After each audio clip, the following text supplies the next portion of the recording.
On an episode of AEW Dynamite where Jon Moxley took a nasty bump from Rey Fenix's flip and then dumped on his head a few times, this continued in the match on screen.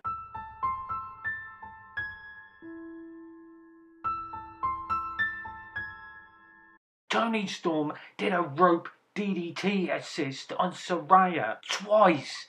I mean, AEW, they do like their headshots. Anyhow, going back to the introduction, Toni Storm kind of got a 1920s, 40s black and white intro. There was also a lesbian kiss between the two of them, which I'm sure the adolescents in the audience and watching at home loved it. This match was rather character driven. For example, Toni Storm went under the ring, came back out and started to beat down Ruby Soho with a pair of slippers. Stephon Smith, of course, was distracted, and he was distracted again when Toni Storm came into the ring and she had a high heel shoe.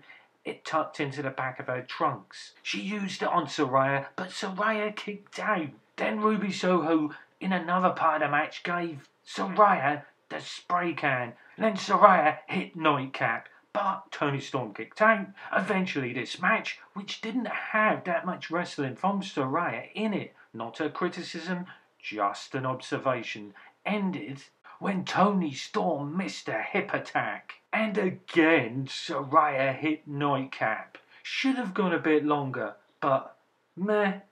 On Rampage, there was a mixed tag, but I'm not going to comment on that because I'm commenting on the women's matches. And they're few and far between, even on Ring of Honor now. But this match was between Sky Blue and Julia Hart.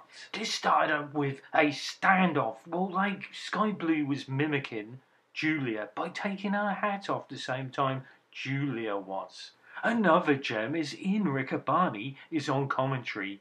Brilliant.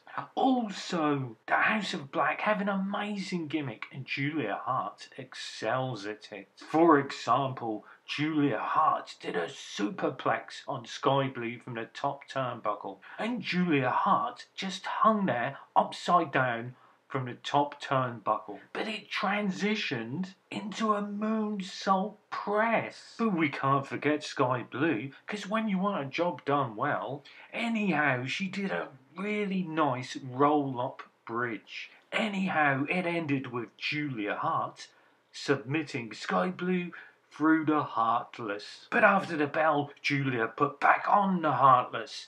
But don't worry, Willow Nightingale came down to the ring to make the save, and Julia Hart hid behind Brody King.